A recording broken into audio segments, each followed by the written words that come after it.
Il était une fois un rêve. Rêve du ciel, du vol sans entrave, des voyages à travers le monde. Et nous l'avons réalisé. Mais à quel prix? Nos rêves sont devenus nos objectifs. Nos intentions sont devenues nos projets. Nos idées ont été transformées en feuilles de route et en technologie de production. Notre trajectoire a été tracée pour les années à venir. Conception et construction. Composants et matériaux. Prototypes et essais. Pas à pas, nous allons du rêve au résultat. Nous vous invitons à suivre ce chemin avec nous. Solar Group présente le projet des dirigeables de nouvelle génération. Le meilleur moyen de prédire l'avenir, c'est de le créer. Faisons-le ensemble.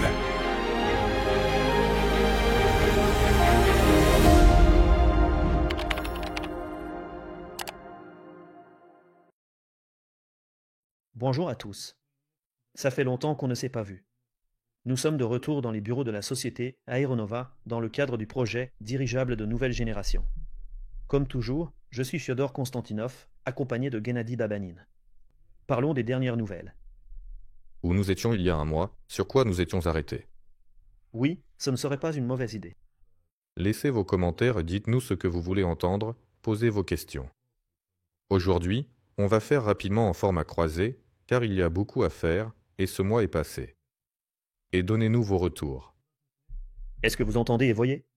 On va commencer.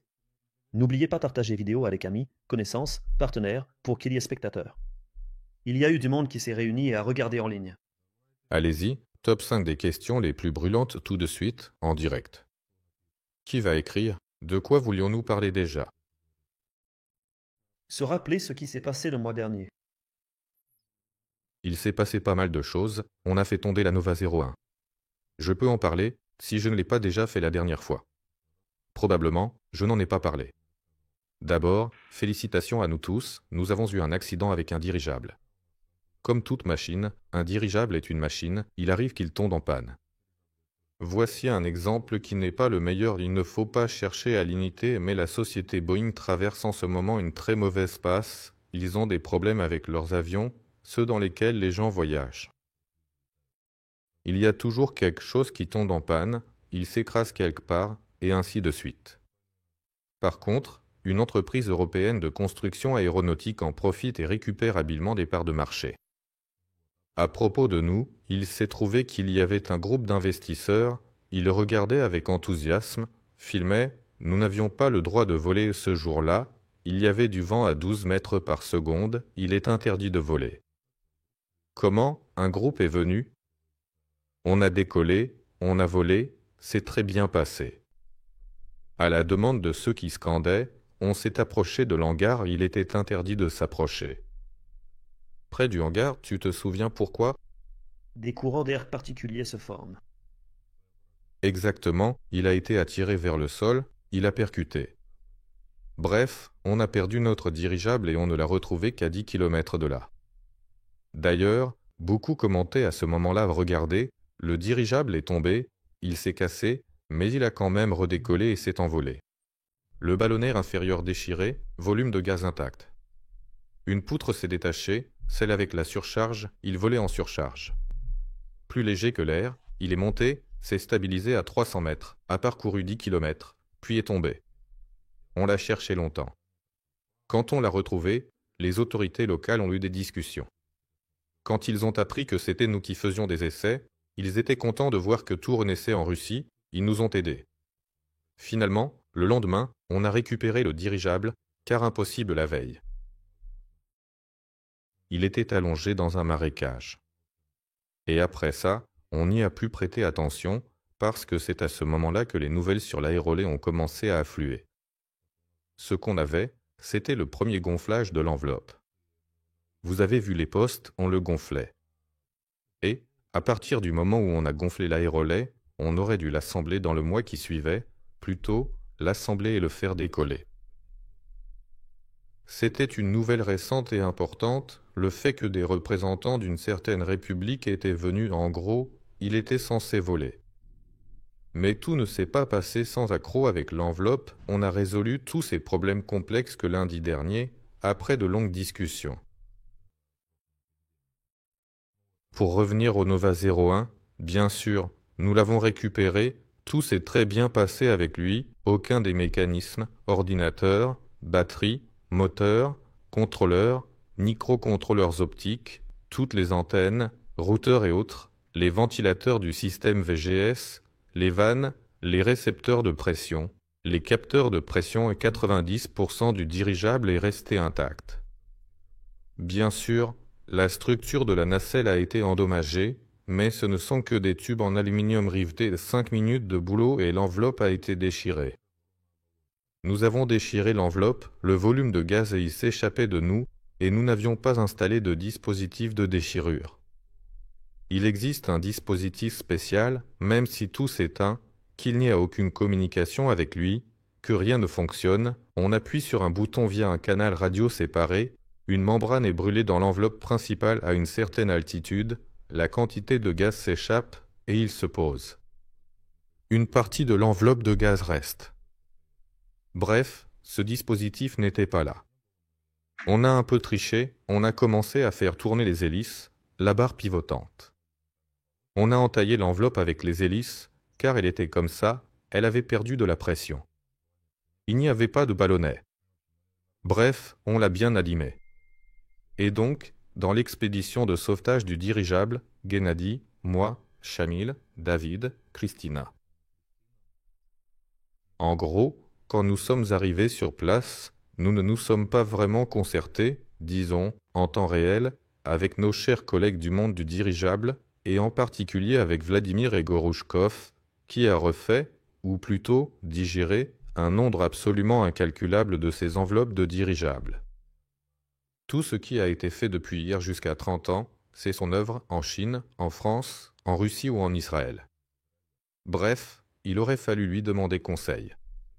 On regardait cette enveloppe et on se disait « elle est fichue ». On a pensé à la laisser, mais il valait mieux la prendre. Là-bas, on a découpé sans scrupule les poches des longerons avant et arrière, on a carrément découpé au couteau pour éviter démontage et transport, inaccessibles en voiture, nécessitant des kilomètres de marche à travers les marécages. Bref, on a un peu fait les voyous sur l'enveloppe, mais au final on l'a bel et bien récupérée de là-bas. Vladimir est venu le lendemain, après qu'elle soit restée là, il l'a examinée et a dit « Bon, je vais tout préparer, et la semaine prochaine, mercredi on viendra, jeudi elle sera prête. » J'ai été surpris, honnêtement, je le suis encore. Aujourd'hui je vais poster une vidéo dans le chat, sur Telegram, regardez son compte-rendu vidéo. Je vais balancer des photos, des petites vidéos, comment ça s'est passé, comment on l'a sorti, et sa vidéo, voilà, on a commencé, voilà, on a fini. Bref, ils ont réparé la coque très rapidement. Elle n'est plus aussi belle qu'avant, elle a des cicatrices. Tout ça, c'est réparable, on ne va pas trop s'en soucier, car on va bientôt en fabriquer une pareille, mais cette fois dans un matériau sérieux. Elle sera puissante, belle. Celle-ci restera dans l'histoire. Bref, on a réparé la coque en 2 jours, au final. Et il n'y avait seulement que 3 spécialistes et un minimum d'outils très disponibles. Et on ne l'a pas sortie du hangar. Elle est restée à Voskresensk. Pas besoin d'équipement. Là-bas, les spécialistes de la coque savent ce qu'ils font. La réparation, on appliquait une colle spéciale sur la coque, la même colle sur les rustines qu'elles soient en dande, carrées, etc. Cette colle séchait en un certain temps et voilà, ensuite, ils appliquaient cette bande, pour ainsi dire, à l'endroit où il fallait, soudés, ils la chauffaient avec des sèche-cheveux spéciaux et je ne me souviens plus comment ils s'appellent, mais ce sont des appareils spécifiques pour coller ce genre de matériaux de coque et avec des rouleaux, ils faisaient toc toc toc toc, ils roulaient et paf, en une journée à peine. En fait, la préparation a pris plus de temps que le travail lui-même, et au final, la coque était comme neuve. Nous avons tout recontrôlé et tous les appareils fonctionnaient, donc en réalité, nos seules pertes étaient la coque et la nacelle. Nous avons réparé l'enveloppe, elle est à Voskresensk. Je t'enverrai une vidéo où on la voit gonfler par ses cicatrices. Bref, pour la nacelle, on a commencé à la refaire hier, car on a presque fini l'aérostat, mais pas tout à fait. Je vais en parler un instant. Et voilà, aujourd'hui, l'atelier nous envoie un message, la nacelle est prête, quand est-ce qu'on vient l'installer? Donc, au final, les vraies pertes, c'est l'hélium. On a acheté des nouveaux tubes en aluminium pour le Nova 01, littéralement 20 mètres de D16, 20 mm de diamètre, 1,5 mm d'épaisseur de paroi. Ceux qui connaissent les prix de l'aluminium peuvent vérifier, il y a aussi les pertes d'hélium et quelques hélices. Mais les hélices, oui, c'est sans doute ce qu'on a perdu de plus cher, ce sont les hélices. Heureusement, on a un autre jeu d'hélices, et normalement, cette semaine, on va en recommander et combiner les deux ensemble. En ce moment, notre aérostat est stationné à Voskresensk, où nous avons aussi loué un emplacement pour un autre dirigeable. Ils se rendent déjà compte qu'on en a amené un deuxième, donc il va falloir qu'on négocie pour agrandir l'espace. C'est triste, mais que faire? Heureusement qu'ils sont là, merci de nous accueillir et de nous permettre de voler. Et en fait, tout le monde nous soutient, tout le monde est content. Récemment, des gars de Joukovski sont venus, ils fabriquent des drones. On passait à côté et j'entends qu'ils chuchotent « dirigeable, dirigeable ». Je m'approche et je leur dis « ça vous intéresse ?» Ils répondent « oui ». C'est le vôtre qui s'est écrasé l'autre jour? C'est bien ici qu'il est tombé, non? Et enfin, c'est le nôtre qui est tombé. Les gars de Joukovski sont venus à Voskresensk pour voler sur le terrain d'essai, ils suivent le projet, et c'est génial.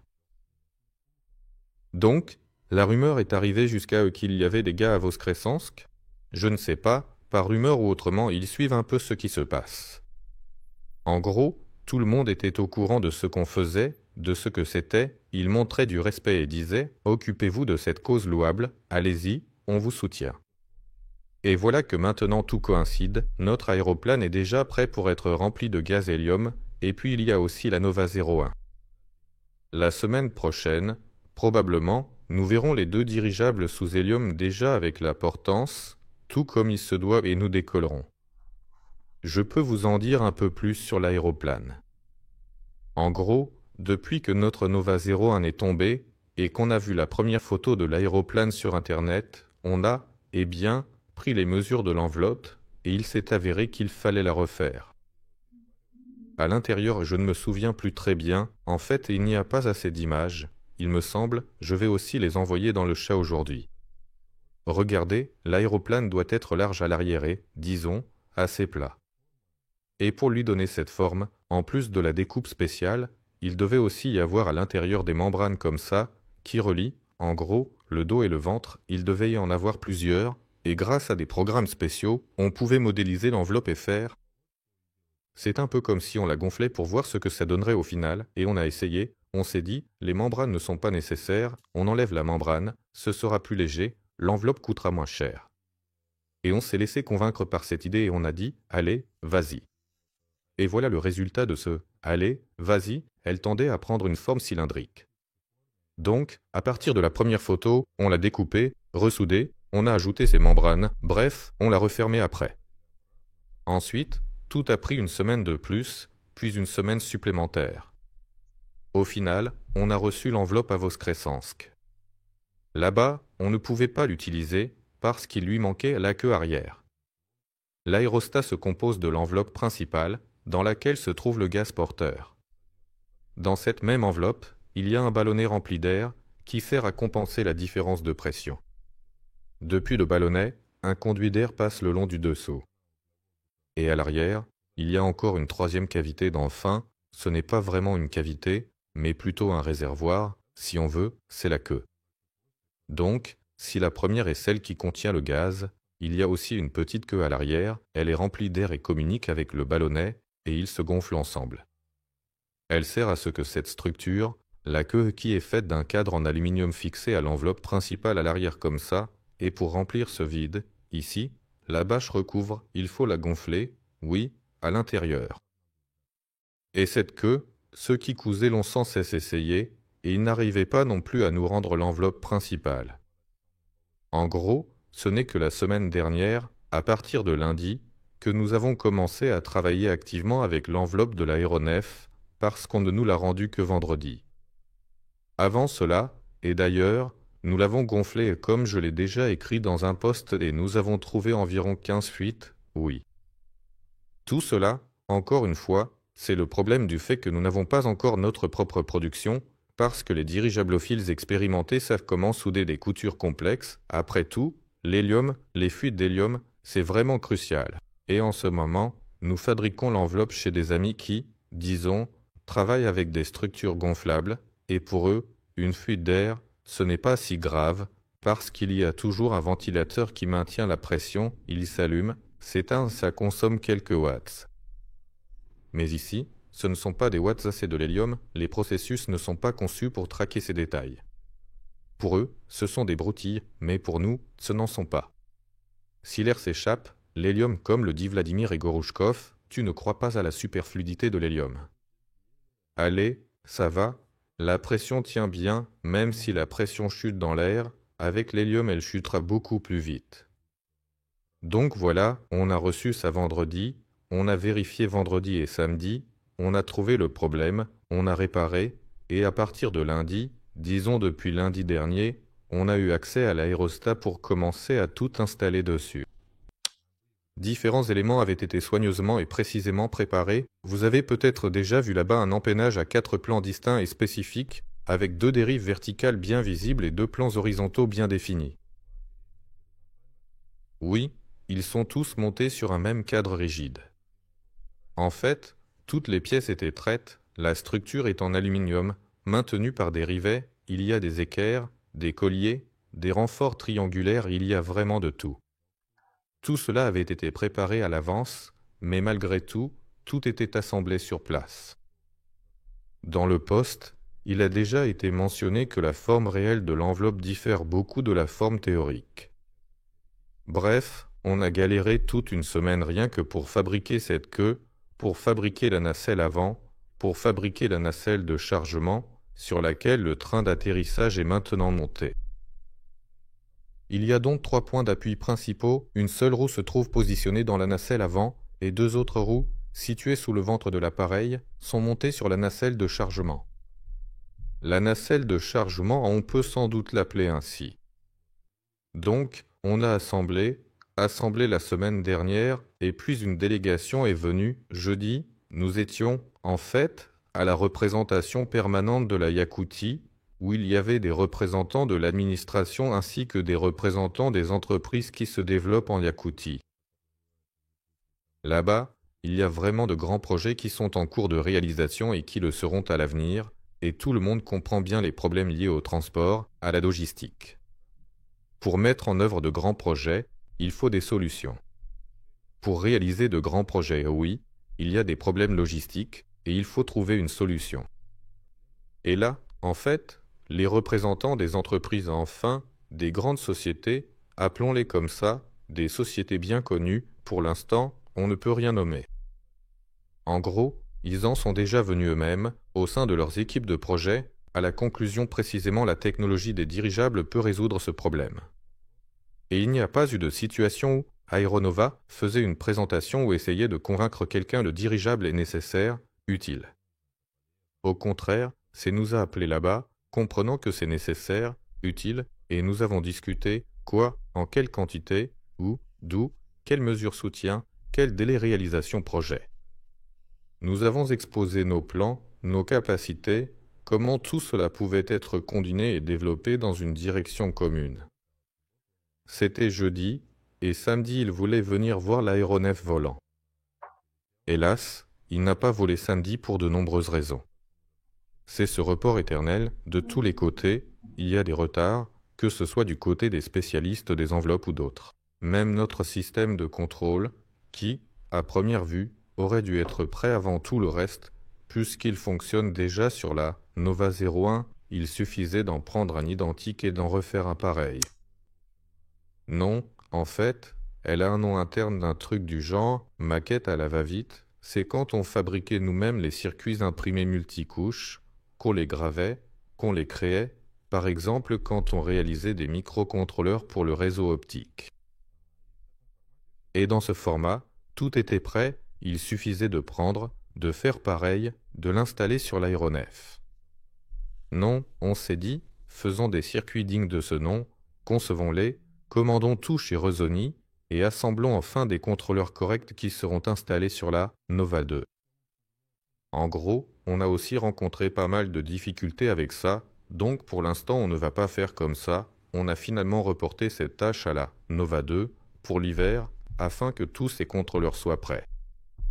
Pour l'aéronef, on fait maintenant une copie complète et détaillée de ce qui était sur la Nova 01, mais ce n'est pas une copie exacte, il y a quelques modifications mineures, il y a un peu plus de pièces, mais la qualité de fabrication restera toujours la même.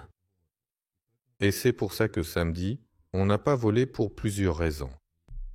Et on a reçu une demande des Yakoutes, ils disent qu'ils veulent venir en octobre, quand ça volera déjà.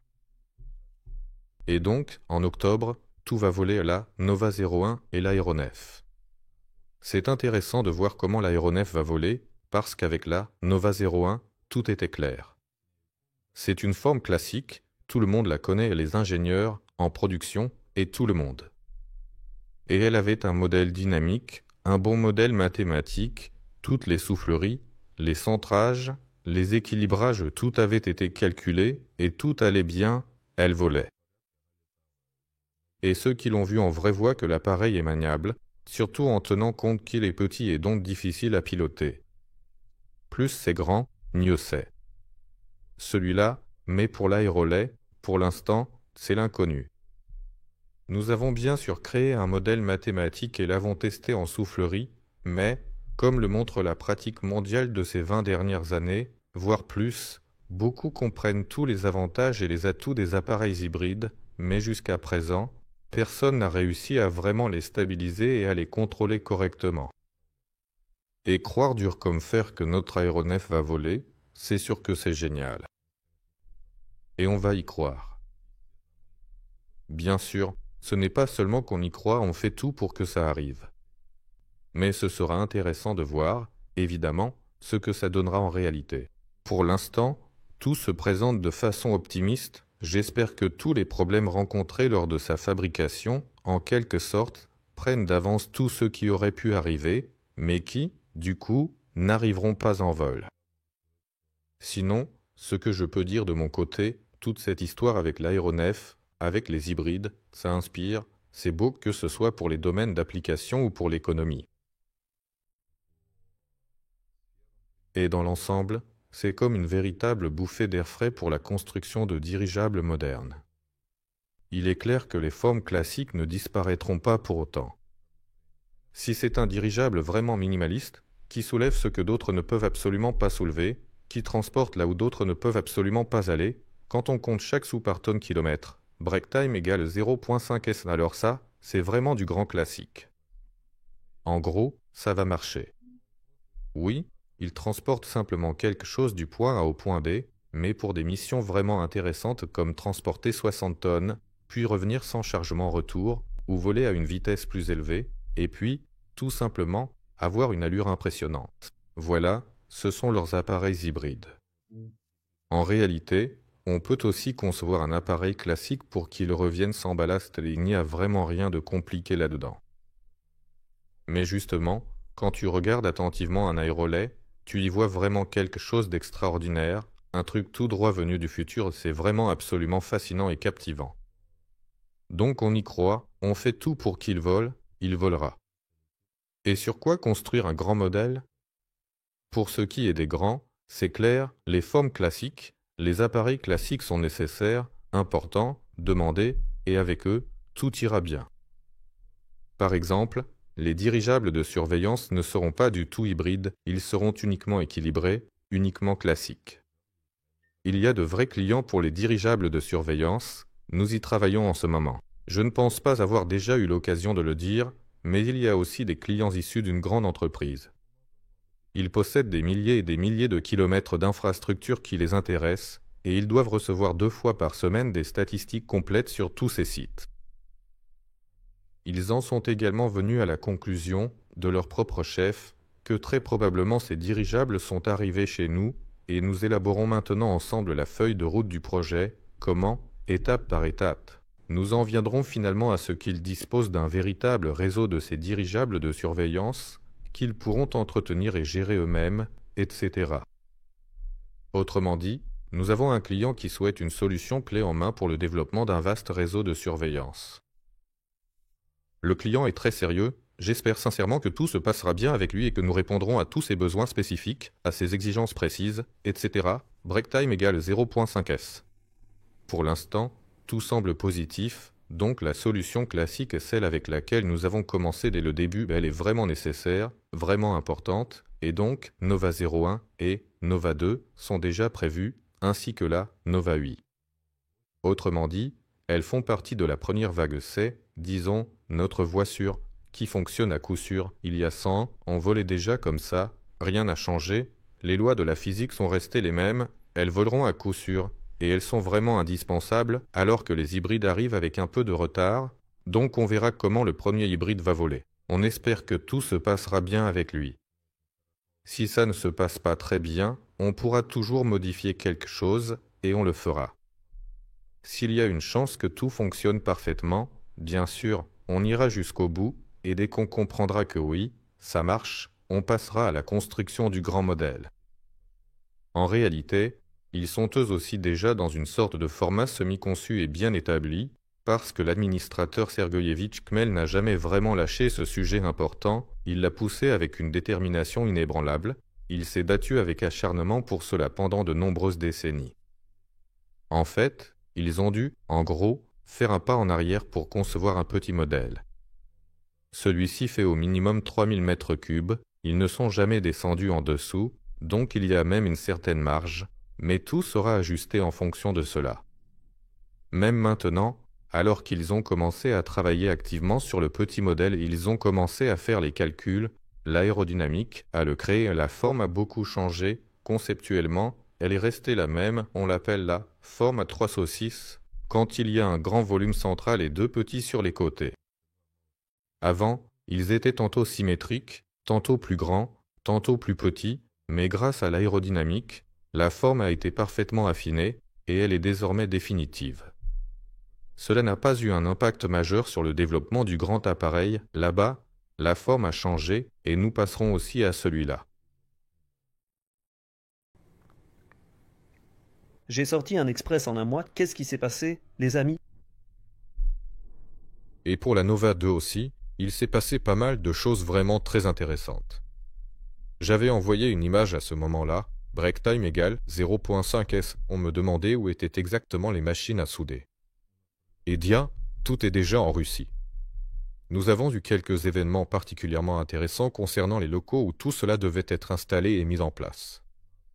Je rappelle qu'il y a un petit local à Lyubertsy, c'est là qu'on organise actuellement l'assemblage de la gondole Nova 2, on y fabrique les outillages nécessaires, tout fonctionne parfaitement, et plus tard, quand le processus d'information sera, disons, plus riche et plus complet, break time égale 0.5s. Quand il y aura plus de choses vraiment intéressantes là-bas, on pourra y aller, organiser ce webinaire, se promener tranquillement, tout montrer et tout expliquer en détail. C'est à Lyubertsy. En plus, il y a une production mécanique que nous avons déplacée dans des locaux loués. Là-bas, c'est une grande entreprise où il y a déjà plein de machines, nous avons installé les nôtres à côté et nous allons. Bref, toute la partie mécanique y est lancée. Mais pour ce qui est de la production des coques, il y a eu beaucoup de plans différents et variés, où cela se ferait exactement sur notre propre aérodrome, qui, d'ailleurs, n'existe toujours pas, comme vous pouvez le comprendre en suivant les actualités récentes, personne ne fait cet achat génial, n'est-ce pas? Et en banlieue de Moscou, et à Moscou même, bref, on a cherché ces locaux un peu partout, dans diverses régions. Et un grand merci à l'un de nos grands instituts d'aviation civile, eux aussi nous ont fait une proposition très intéressante, ils aiment beaucoup tout ce que nous faisons, et ils ont de l'espace disponible, ils nous disent, voilà, servez-vous, c'est entièrement à vous. Mais pour l'instant, il faudrait vraiment investir beaucoup d'efforts dans la rénovation de cet endroit là-bas. Bref, il y a un local qu'il était très difficile de louer, mais que nous voulions vraiment acquérir, et nous avons reçu une réponse positive de leur part. Disons que c'est assez loin de Moscou, où exactement je ne le dirai pas encore, pourvu que ça tienne bien. Pour l'instant, on n'y est pas encore. Bref, il semble que la question des locaux soit réglée et tout l'équipement va y être transféré. On espère qu'au cours du mois d'octobre, on pourra tout installer et mettre en état de marche pour pouvoir commencer à fabriquer l'enveloppe Nova 2 en novembre. Si on commence à la fabriquer en novembre, on la terminera aussi en novembre. C'est une bonne nouvelle, mais, comme toujours, il y aura sûrement un petit retard. Mais avant la fin de l'année, nous devrions quand même voir la grande enveloppe du dirigeable et tous les autres éléments devraient être prêts aussi. L'empennage, le renfort de la proue, le renfort de la poupe et le propulseur des traves arrière. Tout a déjà été conçu, la documentation technique est en cours de publication et beaucoup de choses sont même déjà parties en production. On peut dire que la production, en ce moment, prend son élan. Avant une telle poussée de 6 mois, il y a la production expérimentale. Nous avons commencé à distinguer la production expérimentale de la préparation de la production en série. L'expérimental, c'est quand même une question de créativité, alors que la production en série, c'est une question d'ordre. Et une sorte de chaîne de montage. Oui, ce sont des processus un peu différents. En gros, la production expérimentale prend une grande inspiration et s'y prépare. On attend tous ça avec impatience et on en a vraiment envie. Les moteurs, d'ailleurs, pour la Nova 2, qui viennent de Belgique, semblent déjà être en route, c'est vraiment génial. Ils devaient arriver chez nous en septembre, mais il y a eu des anomalies météorologiques là-bas. En Europe, certains sont partis en vacances, etc. Bref, on est en octobre maintenant, et on nous dit « c'est bon, attendez-vous à leur arrivée ». Donc c'est super, on attend. On a déjà toute une série de bancs d'essai qui se sont accumulés à cause de l'aérovol. Notre production expérimentale a un peu pris du retard, mais elle va reprendre. On a un banc à 48 volts près. Un banc avec le GSU, c'est une centrale hybride. L'installation, on a là-bas le MCI, auquel est relié un générateur, puis tout le reste, en gros, le système de gestion des moteurs électriques et les hélices. Donc il nous faut assembler ce banc d'essai. Il faut aussi assembler les bancs d'essai en 12 volts. En gros, tout est déjà parfaitement prêt pour que tous les composants internes essentiels du dirigeable, sans l'enveloppe principale, sans la nacelle, soient déjà connectés et fonctionnent de manière optimale sur les bancs d'essai. En principe, on aurait dû tout faire cet automne. Un mois est déjà passé, il en reste 2. On s'y met, je pense qu'on va rattraper le temps, tout va fonctionner et démarrer. Voici l'équipement auxiliaire essentiel qui est monté sur le moteur belge. Il y a le générateur, ce sont exactement les mêmes, ils viennent tout juste d'arriver. Bref, il y a quelques difficultés importantes avec les pièces de rechange, les composants nécessaires, et ainsi de suite. En gros, dans notre pays, nous produisons très peu de ce dont nous aurions réellement besoin, et nous n'avons vraiment pas du tout envie de partager. Les pays qui, pour des raisons géopolitiques et stratégiques importantes, nous sont devenus hostiles, eh bien, en fait, on est effectivement obligé d'eux.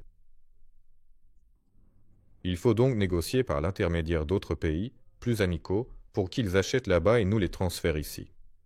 Bref, la situation n'est pas très agréable, mais c'est la vie. Du coup, les délais, oui, sont un peu repoussés à cause de ça, mais dans l'ensemble, ça reste à peu près dans les temps. Zubkevich, je me souviens des paroles de Vadim Vassilievitch, le concepteur en chef de Derjava, pour la famille Nova. Il disait, Vadim Vassilievitch, en combien de temps allons-nous construire la Nova 2 ? Eh bien, on la construira en 1 an. Et ce « en 1 an », c'est pour le mois d'octobre, quand il arrivera, il a dit ça vers la mi-octobre. Je pense qu'en gros, si on a la coque, l'arrière, la partie centrale, la proue, la poupe et déjà les moteurs, si tout est prêt, et qu'elle peut au moins tenir debout, tourner sur les bancs d'essai. En fait, Zubkevich avait vu juste. Mais il ne savait pas encore qu'il y aurait aussi la Nova 01 et l'aérolet. Oui, et la Nova 8 et tout un tas d'autres choses intéressantes. Qu'on aurait des problèmes avec les moteurs. Que ce ne seraient pas nos moteurs et qu'on devrait s'occuper nous-mêmes des moteurs. Que personne ne nous concevrait le groupe hélice moteur, tout le monde refuserait catégoriquement, il faudrait donc le développer entièrement nous-mêmes, y compris la transmission pivotante complexe. qu'il faudrait fabriquer la nacelle nous-mêmes parce que tout le monde proposait des délais irréalistes et des montants financiers considérables et faramineux. La liste des travaux que nous avons pris en charge nous-mêmes s'est considérablement et significativement allongée, et les slogans du début du projet sur la large coopération restent pour l'instant de simples slogans. Ils passent dans la catégorie de la production en série, car, comme il s'est avéré ces dernières années, en phase expérimentale, en réalité, les choses sont bien différentes. Je tiens à souligner qu'il s'est installé dans l'aviation une sorte d'état d'esprit. Tout le monde aborde le développement de quoi que ce soit avec un tel sérieux du genre « les gars, il nous suffit juste de créer un appareil expérimental, de vérifier une hypothèse, mais même ces mots-là ne prennent pas, ils créent toujours un appareil, en série, pour la certification, comme s'il y avait des gens à bord, et tu leur dis « non, ce sera un drone », c'est-à-dire qu'il n'y a absolument aucune compréhension de ce qu'est un appareil sans pilote, du genre « non, il n'y a que des normes », des gens, la sécurité. Non, ce sera un drone, bordel. Même franchir ce mur-là, c'est difficile parce que le sans-pilote, c'est vraiment, quand même, une nouvelle tendance, qui n'existait pas avant. Oui, et toute l'aviation, toute la formation, absolument tout, la production, tout est axé sur la création d'une aviation dans laquelle les gens montent soit pour piloter, soit pour se déplacer. Bon, en gros, là-bas il y a des exigences, je suis d'accord, mais même pour créer de tels appareils, il existe quand même des appareils pour une certification individuelle, il y a même des appareils expérimentaux, donc ce n'est pas forcément. Il faut créer en pensant à la certification, en visant la certification individuelle. Pour une raison ou une autre, tout le monde a ça en tête, donc il y a plein de complications. Pour faire court, et nous aussi, on a été confrontés à toutes ces complications, et Alléluia est derrière nous. Et dès que, au sein de l'entreprise, on a arrêté d'appeler la nouvelle version la nouvelle 2 et qu'on a introduit le concept de laboratoire volant. Voilà, c'est un laboratoire volant, c'est. On a lancé le processus en interne sous le nom de laboratoire volant et tout s'est accéléré et ça a pris au sein de l'entreprise. Mais avec ceux avec qui tu interagis à l'extérieur, là, ce n'est pas encore intégré, là-bas, c'est encore le bazar. Dès que tu essaies de confier certains travaux à l'extérieur, là ça commence, oh là là, mais qu'est-ce que vous faites? Non, non, non, doucement, arrête tout. Sérieusement, Nova 8, Nova 35, pour l'instant, c'est not understanding. On veut montrer sur notre propre exemple comment ça fonctionne. On va vous montrer. Je voulais vraiment parler du groupe motopropulseur, du VKD, mais pas pour l'instant, nous allons attendre un petit peu. On produit actuellement, vous savez. Bon, ça, c'est si on entre déjà dans les détails. Avance, avance, documentation, conception produite, elle part en production, production prépare, outillage fabriqué, matériaux achetés.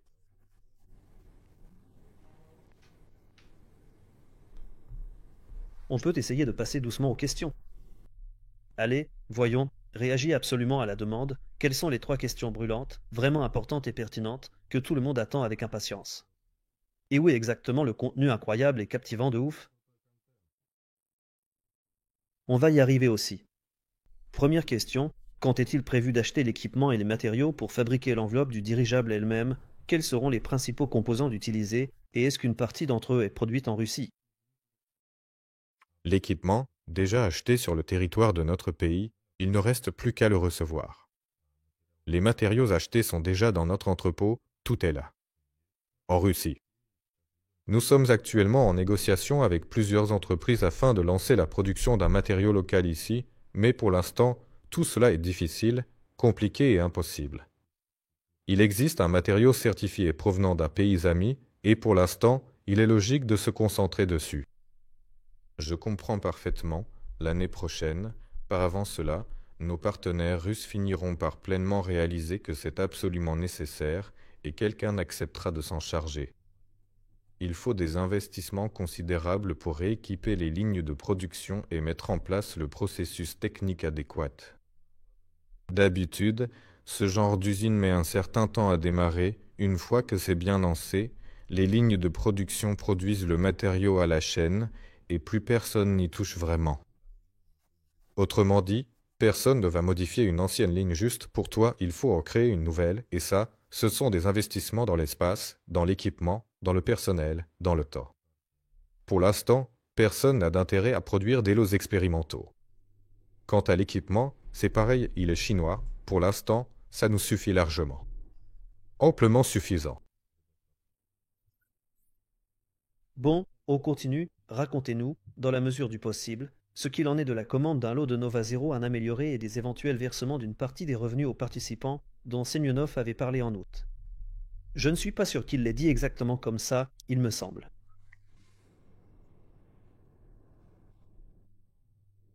Il faut un peu clarifier le contexte actuel, le client est toujours présent. Il devait y avoir une exploitation pilote industrielle initialement prévue en septembre, elle a été reportée à octobre, les délais ont donc un peu bougé. En octobre, nous saurons précisément ce qu'il en est pour la suite des opérations. Les clients sont bien là, tout est parfaitement en place. Bonsoir. Pouvez-vous nous parler de la gestion à distance? Comment cela sera mis en œuvre? Par quels moyens le contrôle sera effectué? Envisage-t-on de piloter depuis son appartement? Quels ordinateurs sont nécessaires? Quelqu'un a-t-il déjà décidé d'acquérir son propre dirigeable? Des ordinateurs ordinaires suffisent.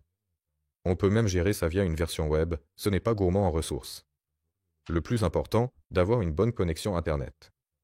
Depuis son appartement, c'est possible, oui. Mais la question, c'est pourquoi faire? Après tout, c'est du matériel sérieux.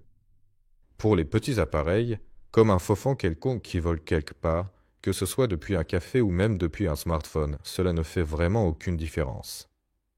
Mais quand il s'agit d'un gros appareil sérieux et important, tout est conçu précisément pour eux. Très probablement, c'est un opérateur dans un endroit spécialisé où il n'a pas juste un simple ordinateur, mais un véritable poste de travail d'opérateur pour qu'il ait non seulement un clavier, mais aussi au moins un écran dédié. Eh bien, il y aura des mécanismes de contrôle spéciaux. Comment dire? Il suffit de chercher sur Google à quoi ressemble, en Chine, la gestion à distance de ces gros tombereaux de carrière et comment leur poste de travail est aménagé. C'est une grande responsabilité. Un travail sérieux. Les gens sont assis dans des endroits prévus à cet effet, simplement pour que l'attention humaine soit concentrée. Ça ressemblera exactement à ça. Mais la possibilité de contrôler depuis un smartphone, elle existe. Comment tout cela fonctionne-t-il? Ça fonctionne via Internet. En fait, il n'y a absolument aucune différence fondamentale que vous envoyez des signaux précis via le clavier pour déplacer une petite machine virtuelle sur l'écran de votre ordinateur ou que des commandes complexes arrivent par Internet à l'ordinateur de bord principal qui les transmet ensuite efficacement à ses organes d'exécution spécifiques. Un très grand merci à cet Internet à très haut débit qui permet l'échange rapide et efficace de données et aux ingénieux gars capables de transformer toutes ces données brutes en quelque chose de logique et de compréhensible pour piloter de grosses machines complexes. Bon, poursuivons donc. Prochaine question. Pourquoi l'aéronef a-t-il cette forme exactement? Pour quelle tâche spécifique Kmel l'a-t-il précisément conçu en fait? La forme générale de l'aéronef est fondamentalement dictée par les principes de l'aérodynamique. Un appareil aérien classique, en mode de vol normal et stable, ne soulève en réalité que 10% de sa force portante totale. Si l'on y met 100 mètres cubes d'hélium gazeux, cela veut dire concrètement qu'il peut soulever 100 kg de masse vers le haut.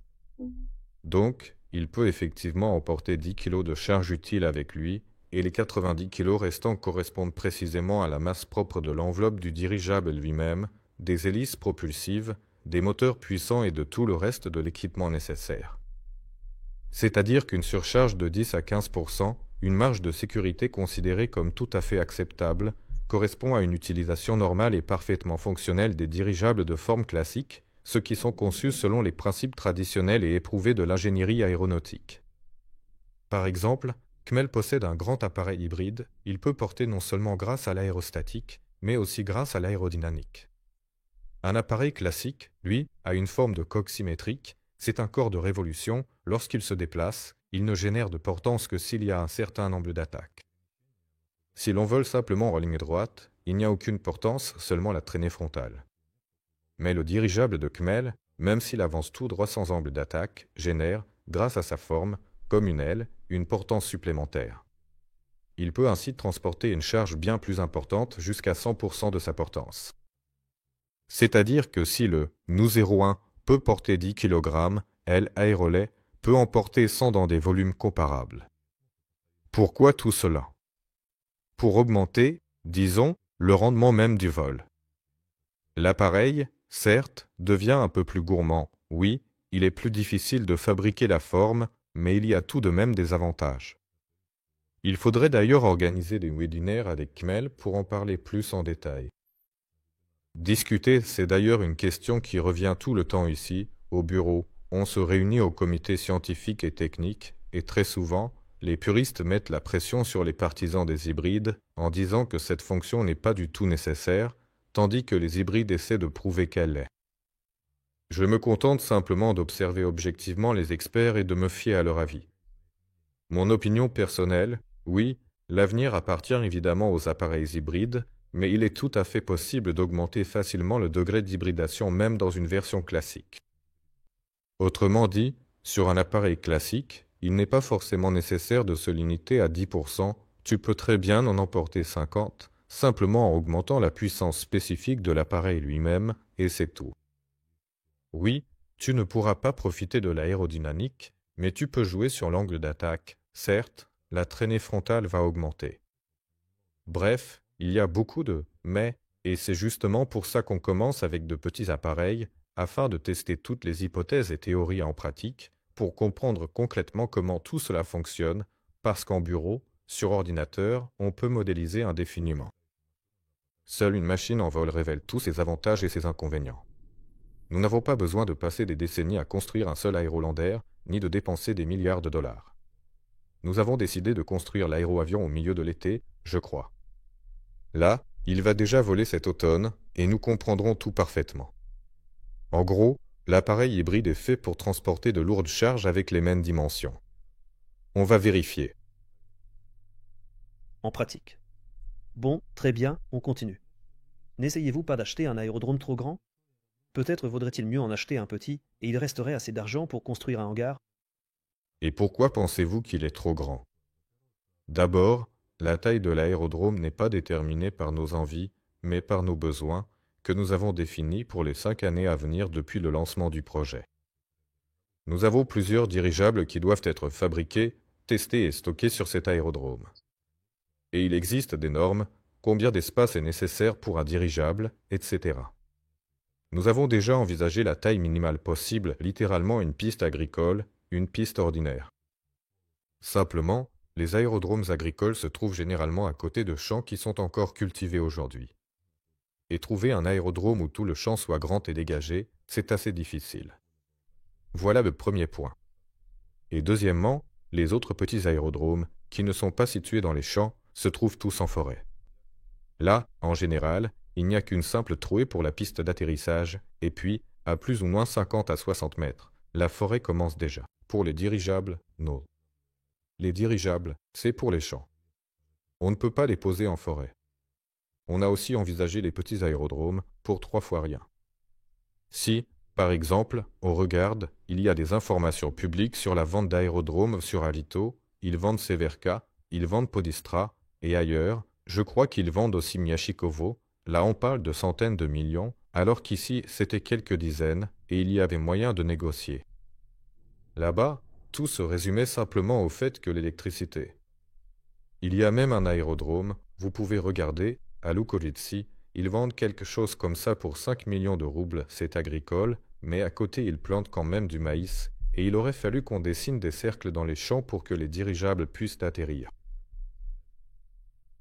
Et pour 5 millions de roubles, on pouvait acheter mais le maïs gêne. Bref, tant que l'administration ne faisait pas d'efforts pour. Enfin, on peut toujours demander au propriétaire, au fermier, ce terrain, lui dire « Écoute, ici tu plantes ton maïs, et là, nous, on va s'occuper d'autre chose. » Si l'administration avait dit ça, on aurait pris ce terrain avec plaisir aussi. Mais il faut y amener l'électricité, l'eau, creuser un puits, de préférence le gaz, parce que les hangars sont grands, il faut les chauffer, et on n'en finirait pas, et ainsi de suite. En hiver, tu vas geler. Bref, là aussi, les frais s'accumulent, et ces aérodromes, ces pistes agricoles avec un grand champ à côté, Mais au moins là où il y a l'électricité, des puits, cela se vend plus cher. Et bien, au prix de revient des infrastructures raccordées. Bref, il y a aussi de grands aérodromes en activité. Là-bas, il y a Mieczikowo, Severka. Ils en demandent des centaines de millions. Bon, soi-disant que l'infrastructure est développée, qu'ils ont un nom et tout le reste. Bref, avec cet aérodrome sur lequel on comptait tant, ça ne marche pas pour nous. Et ce n'est pas grave, en réalité, que ça ne marche pas, parce qu'il n'y a pas de besoin urgent, on se sent très bien dans les locaux que nous louons actuellement. Toutes nos tâches sont entièrement accomplies, en fait, même si tout s'était arrangé. Bon, Dieu seul sait vraiment comment cela se serait passé, mais pour l'instant, nous n'avons pas encore acheté d'aérodrome. Comme vous le constatez, nous n'avions pas du tout prévu de faire de très grosses dépenses, on voulait juste passer au strict minimum tant que la question reste entièrement ouverte. D'ailleurs, demain on y va, je pourrai filmer. Filme un petit peu. À propos du contenu exact de la vidéo? À propos du contenu? Oui, le contenu.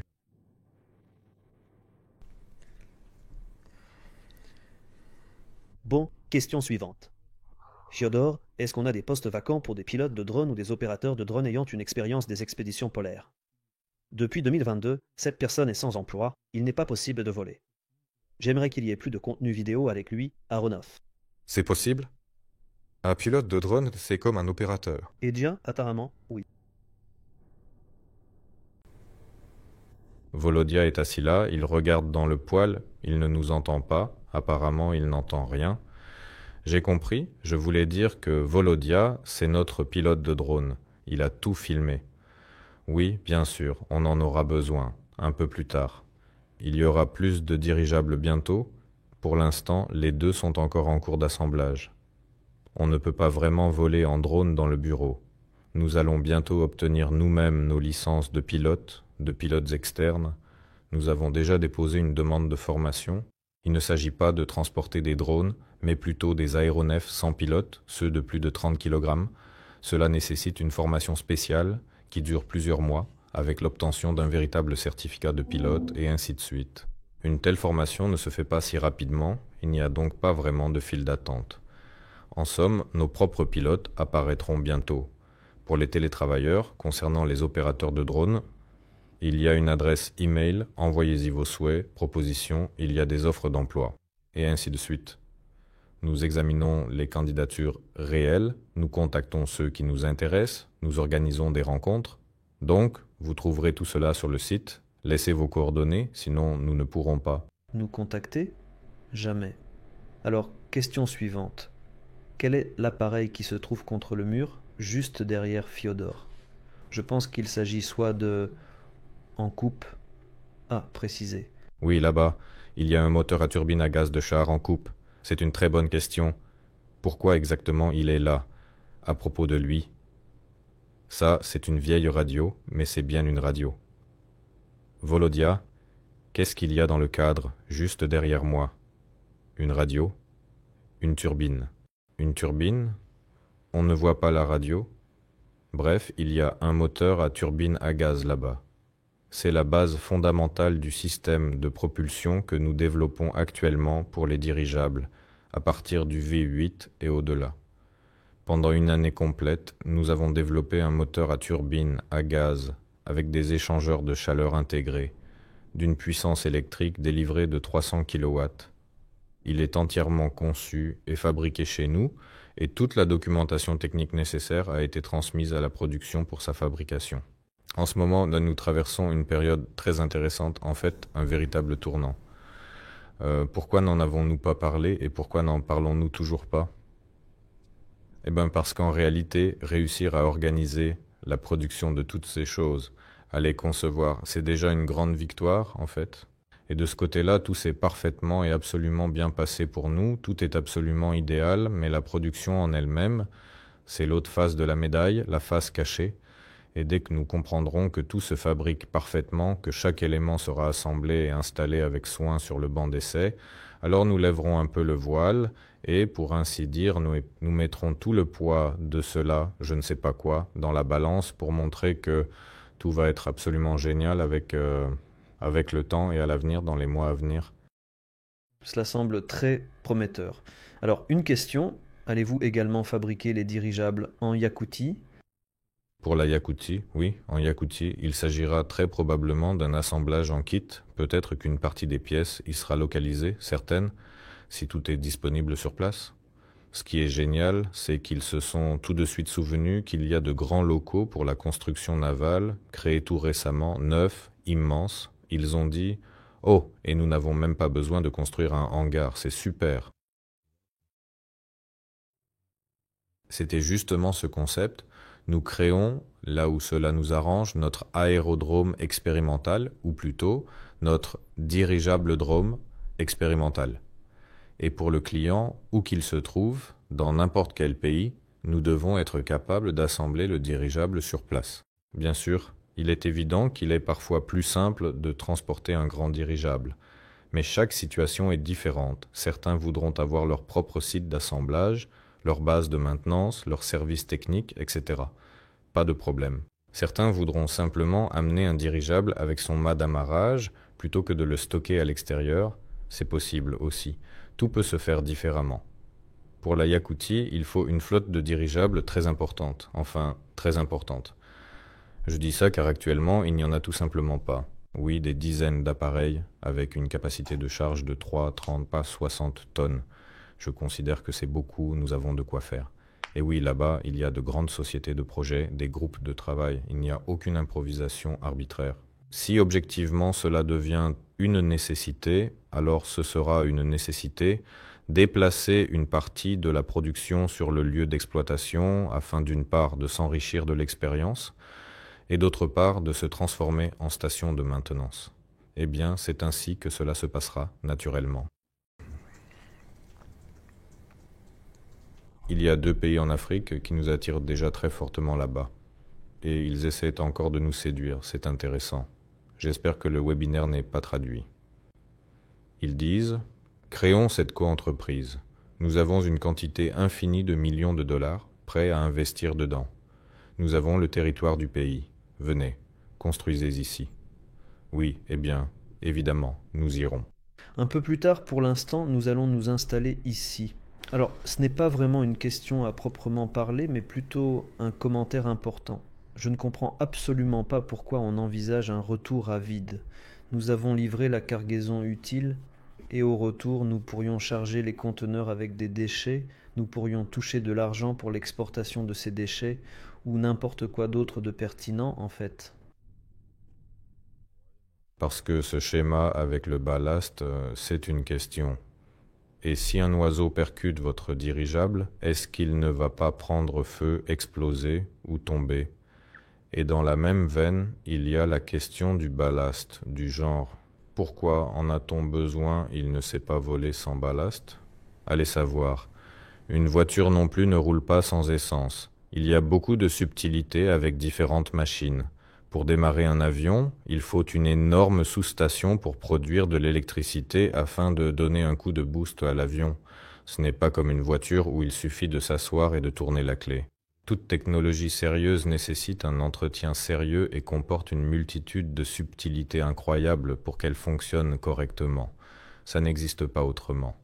Bon, les iPhones, peut-être en gros, l'électroménager est arrivé à un tel niveau que nous avons commencé à penser que même une technologie complexe devrait être aussi simple à utiliser. Non, ça n'existe pas.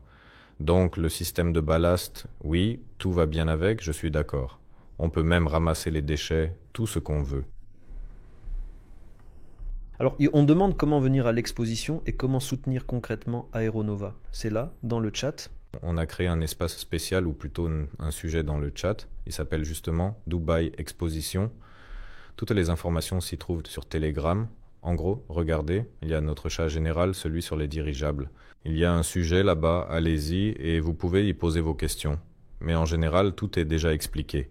Il suffit de venir à Dubaï aux dates de l'événement, et nos équipes vous aideront à vous inscrire. Vous ne pourrez pas entrer sans inscription, c'est certain. Toutes les informations sont sur Telegram, allez-y, jetez un œil. Oui, en plus, le support technique vous conseille sur les meilleurs endroits où loger pour faciliter l'accès. Il se peut même qu'un transfert soit organisé. C'est une information qui a été communiquée. Ce sera génial se retrouver à Dubaï. Notre projet n'a qu'un an, nous sommes déjà à Dubaï, salon aéronautique international, seule entreprise russe présente. Déjà avec des dirigeables? Oui, et avec le projet aérostatique le plus ambitieux et le plus innovant de ce nouveau millénaire, une initiative véritablement audacieuse, on peut le dire. Je me demande vraiment s'il y aura d'autres entreprises qui développent des dirigeables. Parce qu'en réalité, dans le monde, c'est intéressant de voir s'il y en aura d'autres. Oui, on peut parcourir la liste, je ne l'ai pas fait depuis longtemps, la dernière fois que je l'ai fait, il n'y en avait pas. Alors là, on va vraiment se démarquer. Oui, bien sûr qu'on va se démarquer. Imagine, des dirigeables. En plus, le secteur aéronautique est complètement stagnant en ce moment. En réalité, il ne s'y passe rien de nouveau. Ils sortent un jet d'affaires sympa. Récemment, une actualité disait qu'il ne sert à rien de copier les anciennes méthodes, il faut en inventer de nouvelles. Nous pensons pareil, inutile de copier l'ancien, il faut créer du neuf, bien sûr, en s'appuyant sur l'expérience du passé, mais dans l'aviation, en général, c'est vraiment un fléau. Il est difficile de créer du neuf, tout est bureaucratisé, etc. Il y a plein de problèmes, même chez Boeing, qui est le plus grand géant, et d'un salon à l'autre, il y a peu de changements. Oui, en ce moment, il y a un engouement pour les drones, mais dans l'ensemble, le dirigeable va vraiment attirer l'attention. Une fleur a fleuri parmi le blé, oui, elle est grande, elle sera visible. Alors nous la proclamerons haut et fort dans le monde entier. Classe. Oui, et ce serait cool de se retrouver là-bas ensemble. Alors, celui qui en a l'opportunité, qu'il le fasse absolument. Oui, venez nous soutenir. Question. Combien d'avions peuvent être produits par an à partir d'un seul hangar si le client demande une grande quantité de produits? Cela dépend de la taille, mais en général, un par mois, ce n'est vraiment pas un problème et c'est suffisant pour tous les chiffres que nous avons entendus de la part des clients. Ils ont besoin de dizaines, peu importe le modèle. 3 tonnes, c'est des dizaines. 30 à 60 tonnes, là aussi, c'est des dizaines. Ce sont de gros volumes, en réalité une grande quantité. Et de telles commandes, une seule commande pour des dizaines d'appareils de 30 tonnes, par exemple, couvre largement tout notre projet avec des multiplicateurs énormes, et produire un appareil par mois, c'est tout à fait faisable et réaliste, et ce rythme convient aux clients, et pour l'instant... Il n'est même pas question de milliers d'unités. Bon, d'accord. Quel est le plus petit dirigeable que vous puissiez fabriquer? Une capacité de charge de 500 grammes, par exemple, pour qu'on puisse le mettre dans un sac à dos. Oui, ça n'a probablement aucun sens de le fabriquer. On peut absolument tout faire, même créer un jouet pour enfants, un dirigeable.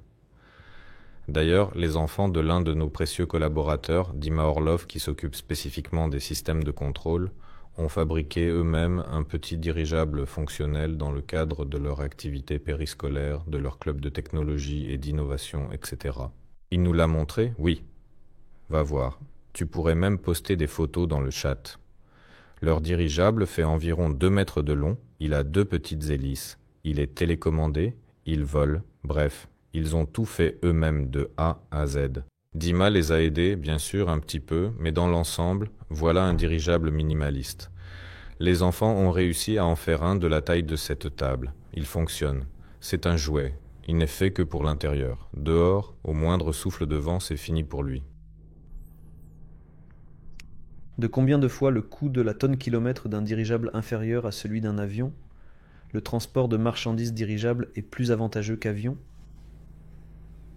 Eh bien, il ne s'agit même pas de fois, mais d'ordre de grandeur. Par rapport à l'avion, c'est un ordre de grandeur de moins. Par rapport à l'hélicoptère, c'est presque 2, peut-être. Tout dépend des différentes capacités de charge dont nous parlons, des distances, de la valeur même de la marchandise, et ainsi de suite. Mais ici aussi, il faut que vous compreniez, tout comme je l'ai compris récemment, que d'un point de vue académique, selon les calculs, le dirigeable est une machine ultra économique, une machine qui, par rapport aux avions et aux hélicoptères, est 10 fois, 20 fois, 100 fois plus économique, selon les scénarios d'utilisation, etc. Mais cela, c'est sur le plan académique. Mais ce qui se passera en pratique, peut-être que ça se passera exactement comme ça, peut-être que ce sera mieux, peut-être un peu moins bien. Tout dépendra de la façon dont nous organiserons les processus, le processus de création, le processus de maintenance, le processus d'exploitation. Il y a énormément de variables. A-t-on déjà une idée précise du coût total d'exploitation d'un dirigeable moderne par rapport à celui d'un avion commercial traditionnel? Oui, encore une fois, tout sera vraiment des dizaines de fois moins cher. C'est ce qui va se passer. Bon, de combien exactement? Eh bien, 10 fois. Encore une fois, tout dépend de l'appareil question. Eh bien, ici, la question appelle une telle réponse, oui. Pourquoi avez-vous décidé d'ignorer la conception semi-rigide du dirigeable et de passer directement de l'enveloppe souple à la structure rigide? Je vais lever un peu le voile sur le secret. L'aérolet est semi-rigide, donc nous ne sautons pas cette étape. C'est juste que nous ne l'avons pas encore annoncé. Il est déjà semi-rigide, même ce petit modèle. Bon, il semble donc que ce soit tout pour les questions. Parfait, on a bien tenu les délais? Oui, nous avons effectivement tenu. Les amis, nous nous excusons sincèrement de disparaître de l'espace d'information. Il y a énormément de travail en cours. Soyez plus actifs, écrivez-nous dans les commentaires, secouez les discussions. Où êtes-vous passé? Où sont les nouvelles vidéos? Nous répondons toujours à la demande. Donc, s'il y a de l'activité et de l'engagement, nous serons plus souvent en contact avec vous. Merci pour vos questions, elles étaient très bonnes. Nous y avons répondu rapidement avec Gennady. J'espère que vous ne vous êtes pas ennuyés. Philippe a demandé de ne pas être ennuyeux, de ne pas mettre trop de temps à formuler nos idées, mais de répondre le plus vite possible. En somme, nous avons répondu rapidement. La semaine prochaine, il y aura beaucoup de choses intéressantes. Et l'aéronef numéro 1, à tour de rôle, devrait probablement prendre son envol. Des machines arrivent, il y a plein de choses, en production, en achat. On travaille, vraiment très très dur. Ne pensez pas qu'on se tourne les pouces d'ici. L'équipe est restée de week-end, parfois en dormant à l'aérodrome, à assembler et travailler dur. Et pas seulement à l'aérodrome, ici au bureau, c'est la bagarre. Nos spécialistes qui s'occupent du VGS, le système air-gaz pour Nova 2, ils ont aussi été mobilisés pour l'assemblage de la maquette des sections rigides du dirigeable Nova 35 parce qu'elle a été conçue, le concept a été choisi, et là, pour tester la rigidité de la structure, la construction a été recalculée à l'échelle. Là, c'est du 1 à l'infini. En gros, on construit actuellement un modèle de 6 mètres, alors que la Nova 35 fait plus de 100 mètres. Nous construisons une maquette de 6 mètres de long afin de mener des expériences approfondies sur la section rigide et ainsi de suite. Gennady va bientôt vous montrer tout cela en détail. Et en gros, Boris Sanich râle parce que les spécialistes compétents devraient en s'occuper des clapets, mais malheureusement, ils ne s'en occupent pas du tout. Bref, ils ont mis une forte pression à Gwena. Au final, il a demandé de l'aide. J'ai accepté volontiers. Oui, en fait, ces graphiques-là, eh bien, les plans, les tâches, ce sont toujours les mêmes noms qui reviennent dans notre bureau, alors qu'en réalité, nous avons beaucoup d'employés, mais il y a tellement de tâches que les mêmes noms se retrouvent en parallèle jusqu'à 7 fois. Il y a beaucoup de tâches, tout avance ici et là. On tire le maximum du time management de chaque employé. Mais le plus drôle, ce n'est pas nous faisons, le monde fait par soi-même. Le monde comprend. Quelle heure? Le soir. Nous allons sortir du studio avec Gennady. Le bureau bourdonne, le monde travaille. Personne n'a l'intention de rentrer chez soi, c'est génial. Et des gens de grandes entreprises viennent, même aujourd'hui, il y en a qui sont venus.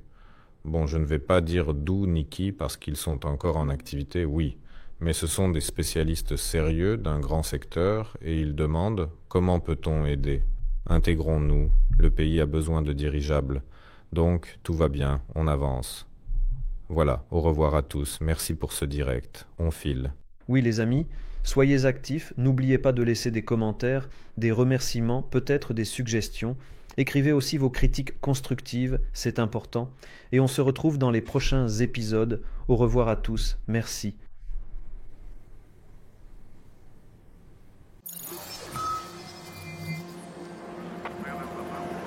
Il était une fois un rêve. Rêve du ciel, du vol sans entrave, des voyages à travers le monde.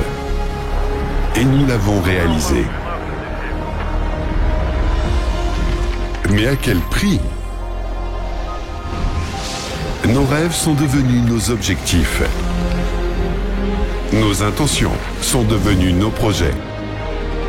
Nos idées ont été transformées en feuilles de route et en technologie de production.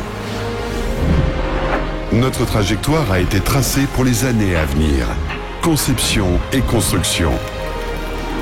Composants et matériaux. Prototypes et essais. Pas à pas, nous allons du rêve au résultat. Nous vous invitons à suivre ce chemin avec nous. Solar Group présente le projet des dirigeables de nouvelle génération. Le meilleur moyen de prédire l'avenir, c'est de le créer. Faisons-le ensemble.